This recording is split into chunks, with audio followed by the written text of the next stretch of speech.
কামিজের নতুন একটা ডিজাইন তৈরি করতেছি, তাই ভাবলাম ভিডিওটা তোমাদের সাথে শেয়ার করি। হ্যালো এভরিওয়ান, আসসালামু আলাইকুম। কে কোথায় থেকে আমার ভিডিওগুলো দেখো অবশ্যই কিন্তু কমেন্ট করে জানিয়ে দিবেন।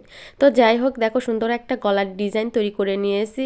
এরপরে বক্রমটাকে সুন্দরভাবে একটা কাপড়ের টুকরোর উপর বসিয়ে 1/2 ইঞ্চি রেখে সেলাই দিয়ে নিলাম। এরপরে যে 1/2 ইঞ্চি কাপড়টার টুকরো রেখেছি, সে 1/2 ইঞ্চি বরাবর বক্রমের উপর সেলাই দিয়ে নিচ্ছি। যারা দর্জি কাজে নতুন আছো তারা কিন্তু চাইলে আমার এই ভিডিওটা তোমার টাইমলাইনে শেয়ার করে সুন্দরভাবে দেখে দেখে নতুন গলার ডিজাইন তৈরি করতে পারো। এরপরে দেখো গলার ডিজাইনটা করা শেষ। এরপরে আমি যে সামনের পার্ট, আমি কোনো সময় সামনের পার্টে গলার কাটি না, বক্রম দিয়ে তারপরে সেলাই করে তারপরে একা কাটি। এরপরে দেখো যেভাবে বক্রম দিয়ে গলাটা ডিজাইন করেছি সেমভাবে কিন্তু আমি সেলাই করে নিচ্ছি। এইভাবেই সেলাই করে নিবে। আর আমি সবসময় পিন আপ ব্যবহার করে থাকি, তাহলে ফিনিশিংটা সুন্দর আসে, অর্থাৎ নড়াচড়া করে না, তাহলে সেলাই করতে সুবিধা হয়। দেখো বলতে বলতে আমার সেলাই করা শেষ। এরপরে দেখো আমি সুন্দরভাবে একটু রেখে কেটে নিচ্ছি।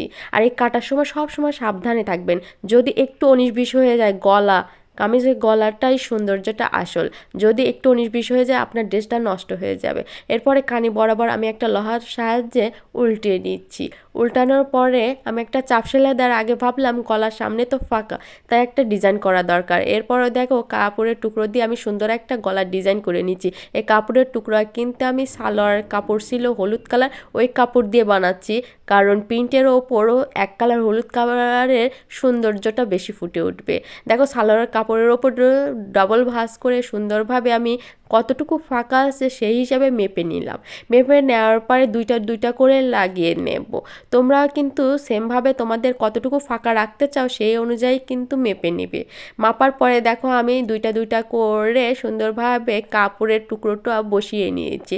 ত্রিকোণা আকৃতির এই ডিজাইনগুলো আমার কাছে বেশ ভালো লাগে, আবার ইউনিকও লাগে। গলার ডিজাইন যদি সুন্দর হয় কামিজটা এমনিতেই সুন্দর লাগবে। এরপরে যেহেতু বক্রম দিয়ে দিয়েছি তার জন্য দেখো একটা চাপ সেলাই দিয়ে নিচ্ছি। আর চাপ সেলাই দেওয়ার মূল উদ্দেশ্যই হচ্ছে আপনার গলার ডিজাইনটা যেন সৌন্দর্য বৃদ্ধি করে, টেকসই হয়। এরপর আমি 2 ইঞ্চি ফাঁকা রেখে কাপড়ের টুকরোটা বসিয়ে দিচ্ছি। আমার মনে হয় 2 ইঞ্চিটাই এনাফ। এরপরে দেখো 2 ইঞ্চি রেখে সুন্দরভাবে ধীরে সুস্থে চাপ সেলাই দিয়ে নিচ্ছি। এখানে কখনো গলা সেলাইয়ের সময় তাড়াহুড়ো করা যাবে না, কারণ গলাটা খুবই জটিল একটা কাজ। অনেকেই দেখবেন সুন্দর একটা ডিজাইন করার সময় যদি হাত ঠিক না থাকে, হাত বলতে আপনি যদি দর্জি কাজে পারদর্শী না হন, তাহলে দেখবেন যে যদি ধীরে স্থিরে কাজ না হয় তাহলে নষ্ট হয়ে যেতে পারে আপনার গলার ডিজাইনটা। এরপরে দেখো কাপড়ের টুকরোটা উপরের দিকে তুলে চাপ সেলাই দিয়ে নিচ্ছি। আর এই চাপ সেলাই দেওয়ার পরে ফুল একটা ডিজাইন চলে আসবে, যা দেখতে খুব সুন্দর লাগবে। এটা একটা কিন্তু গোল গলার ডিজাইন করা ছিল। আমি ভাবলাম যে গোল গলা তো সবসময় পরা হয়, কিন্তু ইউনিক ডিজাইন তো পরা হয় না, তাই গলাটা শেয়ার করার জন্য তোমাদের সাথে শেয়ার করলাম। দেখো কত সুন্দর একটা গলার ডিজাইন, তোমাদেরকে আবার ভালোভাবে দেখিয়ে দিচ্ছি। যারা নতুন আছো তারা কিন্তু এই গলার ডিজাইনটা তৈরি করতে খুব সুবিধা হবে, আমি যেভাবে দেখিয়ে দিলাম তাইভাবে করবে তোমরা।